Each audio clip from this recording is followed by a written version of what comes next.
Hello, my name is Caitlin Liberty. I'll be doing my presentation on Acatalasemia, which is a rare disease caused by Hypocatalasia. Again, my name is Caitlin Liberty. I will be doing my presentation for my class, my Introduction to Biochemistry class for the spring 2020 semester for Dr. Matthews. Alrighty, so this disease is caused by an insufficient amount of the enzyme catalase. Catalase is an oxidoreductase enzyme. It's also referred to as acatalasia. The disease I'm going to be specifically talking about in regards to acatalasia is Takahara's disease, which is excess peroxide in red blood cells in humans or erythrocytes. It's a rare congenital abnormality disease. It's also referred to as an inherited autosomal recessive disease. It was predominantly seen in Japan in the 1940s, the late 1940s. But it was determined that this disease was caused by an insufficient amount of catalase in 1947 by Dr. Takahara, which is why the disease is called Takahara's disease. It's a metabolic disorder caused by a homozygous mutation on the CAT gene. So it's a mutation on the gene that specifically codes for the production of catalase. It pretty much causes progressive oral gangrene. What happens is because there's an insufficient amount of this enzyme, peroxide builds up, and then that aids in the proliferation of specific bacteria, heterolytic streptococci bacteria within your mouth, to pretty much lead to oral gangrene within your mouth, and it just wreaks havoc on your oral biome. This catalase is an antioxidant or heme protein that catalyzes the reaction of hydrogen peroxide into water and oxygen. Hydrogen peroxide is commonly a product of metabolism. The chain of events that happens when there's an insufficient or an absence of this enzyme causes an excess buildup of hydrogen peroxide, which is really bad. Oxidative stress is bad. That eventually leads to cell damage and could also lead to cell initiation of death. This catalase is very, very common in living organisms, more specifically humans, in their erythrocytes, tissues. Very, very common enzyme. In this table, in the second part here, with where my arrow is pointing, that's going to be the enzyme catalase with its acronym CAT, and then off to the right here is going to be its mechanism, pretty much the breakdown of the catalysis step by step. Alrighty, in this next slide, you're going to see the structure of catalase. Just taking a second to load. There we go. Okay, so catalase is a tetrameric structure. It's got 4 subunits. It reduces hydrogen peroxide in order to reduce oxidative stress, which is caused by nature, which is why it's called an antioxidant. So each subunit contains an active site. So you can see the active site is this orangish reddish color in the centralized part of each subunit. So can't really see it for these ones, but here you can definitely see it. And then the yellow picture to the left is going to be the iron protoporphyrin ring that is located within each active site. And you can see that a little bit in the yellow here. The tetrameric structure of this catalase is globular. It's good to know that. Alrighty, in this next slide, you'll see the structure. Again, it's a tetrameric structure. I don't know if you have noticed this, but it's very, very similar to hemoglobin. The only structural difference between hemoglobin and this enzyme is that hemoglobin contains 2 identical alpha-beta dimers. This enzyme actually contains 4 identical monomers, so 4 identical subunits. That's a key difference between hemoglobin and this enzyme, but otherwise they're pretty similar. Again, tetrameric structure, in its entirety, it weighs 244 kilodaltons, with each subunit weighing 59.7 kilodaltons. Each subunit contains 527 amino acids, contains a heme group, 1 iron 3 protoporphyrin 9 ring, as well as a tightly bound NADPH group. This enzyme, again, catalyzes the reaction of water and oxygen, but it does that with the help of 2 cofactors, so that's going to be heme and manganese. Again, it contains a ferroprotoporphyrin 9 ring, similar to hemoglobin. Each monomer contains the heme group at its active site. So here's the active site zoomed in. with its important amino acids as well. And the NADPH binds the human catalase tightly, which is important because this molecule plays a major role in ceasing the inactivation of catalase by peroxide. All right, a little bit more about its structure coming up. So the structure is mostly negatively charged. It contains 7 motifs, and it has a functional flow that's pretty exclusive to this enzyme. The outer surface of this enzyme is mostly hydrophilic and alpha helical, and then the core flow I talked about is extensively hydrophobic beta sheets. More specifically, it has 8 sheeted beta barrel domains that are linked with 6 alpha helical domains within its long protein sequence. And I'll show that in about 2 slides. Some more information that's key. Some key amino acid residues to note. Beta 1 through 4 is specifically in regards to the heme variant, and then 5 through 8 is going to be specific to creating that NADPH site, or creating the site for NADPH, excuse me. The proximal aromatic pyrrole compounds are found within these human erythrocyte catalases, and this pretty much determines the positioning of the heme group within each subunit. Very important, the active site contains a negatively charged tyrosine that's proximal to the heme group, as well as a positively charged histidine that's distally located to the heme. And then that's the subunits. Each subunits interact via their N-terminal arms. So I'll show you that in the next slide. Coming up slowly. Alrighty, so here's that N-terminal arm I was just talking about. So this is that arm that is going to interact with the other subunits. And then you can kind of see the beta barrel region here. It kind of like extends and it creates this little hairpin-like structure that reacts with the other structures. So here's that alpha in this light greeny color. Here's that alpha helical domain I was talking about.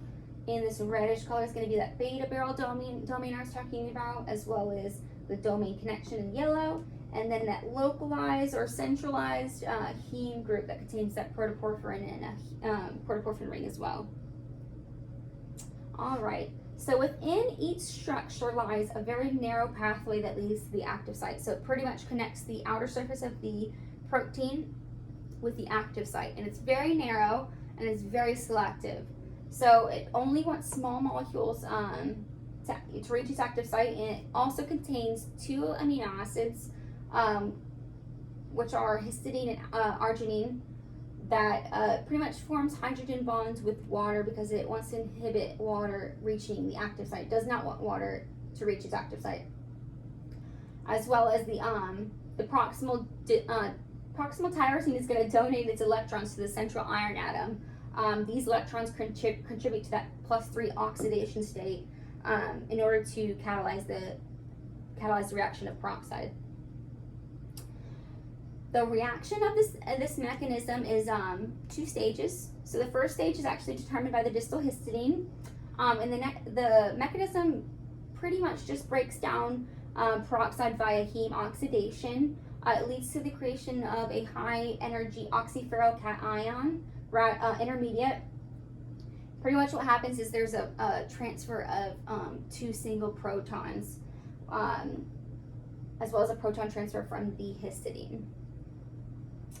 Thermodynamically speaking, okay, so this catalase, its reaction's very like kinetically fast. It's quick. It's very exothermic, and it's also driven by enthalpy from that distal histidine proton transfer. This next slide, I've broken down the first and the second stage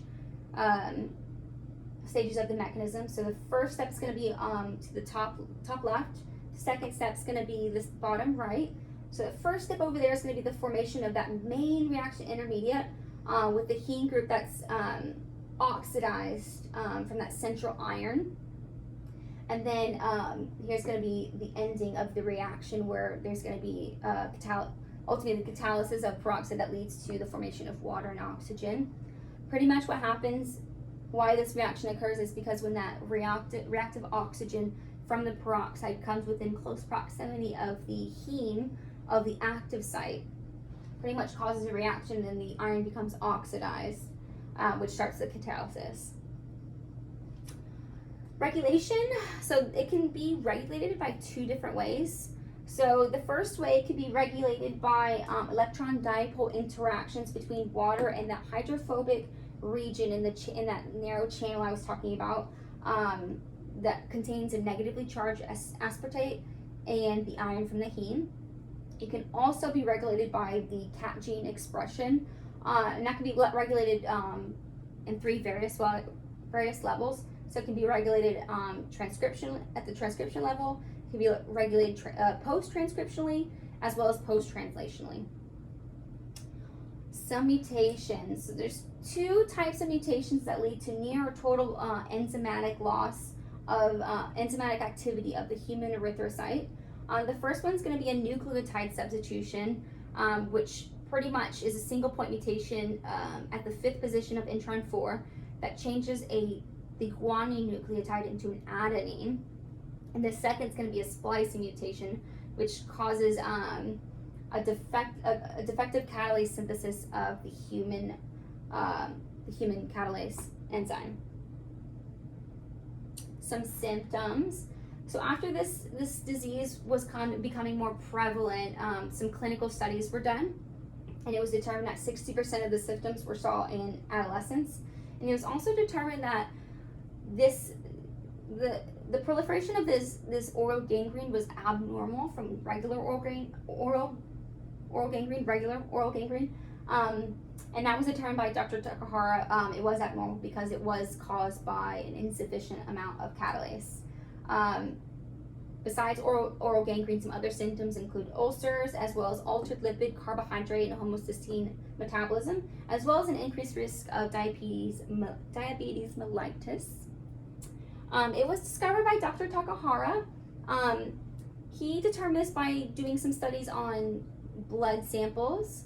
He tested two different types of blood samples. So the first blood sample was an acatalasemic patient and a normal non-acatalasemic patient. He pretty much he added peroxide to their samples and observed them. So after the addition of peroxide to the acatalasemic blood sample, the blood changed from red to a black and brown color, which was caused by the production of methionine hemoglobin, or MET-HB, and it also didn't foam.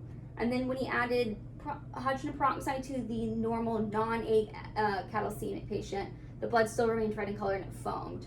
So that's pretty much why Dr. Takahara determined that this disease was synonymous with a catalase deficiency in tissues and red blood cells, mostly red blood cells in regard to this disease. Most symptoms that I discussed are commonly seen within your gums, your tooth roots, as well as it can be seen in tonsillar crypts. So those indentation in your crypts within your tonsils in the back that commonly just gathers bacteria normally. He pretty much determined that gangrene occurred because of the excess hydrogen peroxide buildup. It aided in that hemolytic streptococci from pretty much just allowing oral gangrene to wreak havoc on your mouth. So the collaboration between excess peroxide and that streptococci bacteria caused these symptoms. Without this disease, people are capable of eliminating this peroxide that's produced. So without this disease, people are eliminate oxidative stress. And without the disease, people are incapable of eliminating the excess disease. So that's what happens when all these symptoms start occurring. In conclusion, this enzyme or this disease is caused by an insufficient amount of catalase levels within red blood cells or erythrocytes. Takahara's disease that I discussed is excess peroxide buildup as well as bacteria collaboration. And it's a rare enzymopathy that is usually asymptomatic, predominantly seen in adolescents though, and displays an autosomal recessive pattern of inheritance and causes hemorrhagic mucosal necrosis as well as ulcers. Thank you very much. That concludes my presentation. I hope you enjoyed it. If you have any questions for me, you can put them in the comments below. Besides that, have a good one.